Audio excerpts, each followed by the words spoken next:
My name is Dr. AJ Swoboda, and I live in Eugene, Oregon with my wife, my son, and our 12 emotionally unstable chickens. I have a PhD from the University of Birmingham in Britain, where I studied systematic theology. I named this book The Gift of Thorns for a very specific reason. Actually, it's an image through the story of the Bible that's very important. At the very end of the early chapters of Genesis, after the man and the woman originally are deceived and listen to the voice of the serpent over the voice of God and eat from the tree of knowledge of good and evil, God comes to the man and he says, as a result of your decision to do this, you will work the land and it will produce thorns for you. And every time I've read that, I've been struck by the use of the word for you. And it's always kind of been unsettled for me a little bit. Like, why would it say for me? Why would the thorns be for me? And I don't think I'm misreading it, but I think there might be more to it than we immediately assume.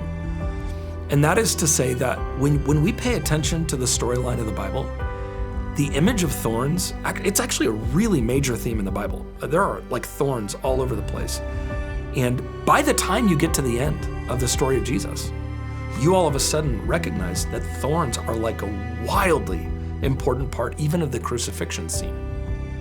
And basically the idea that I offer is that we live in a world, as God says, a world of thorns, which is a world where we do not get everything we want. And the land does not produce everything we want. Our bodies, Lord knows, doesn't do everything we want.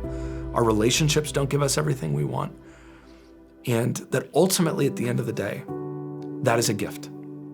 The study is basically broken down into 4 major parts. The first part is simply called the war for desires, or the war for our desires. And it outlines basically God's desires, humans' desires, and Satan's desires. The next major part is about the disordered desires.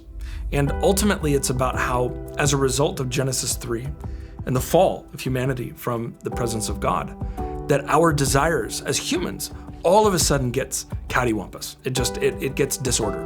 And we begin to explore in that section, in those sessions, why it is that our desires get all over the place. The third section is more of a constructive section where we deal with the nurture of desires. It turns out, yes, our desires are disordered, but at the same time, God begins to invite us to a new way to desire. And so we talk about how do we nurture good desires in that third part. And the final part, which is really ultimately the concluding section, is a section called either the revival or the renewal of desires. And I talk about how in the resurrection state, when we are new beings in the resurrection reality, we'll actually have restored desires.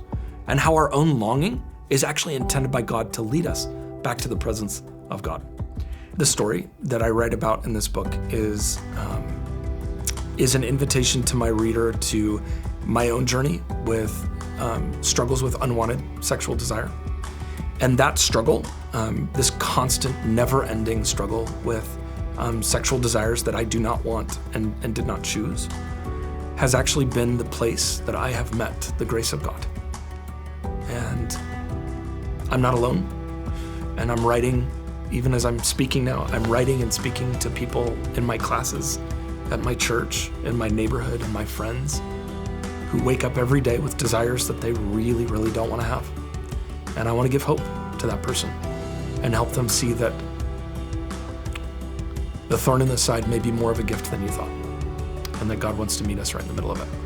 Let's walk together through this and give me an opportunity to share some critical concepts that I believe with all my heart could save you a lot of heartache, bring you a lot of life, and bring you back to the heartbeat of God. And so here's the invitation. Would you join me on the journey in this study as we begin to understand one of the most important parts of what it means to be a human being, to desire?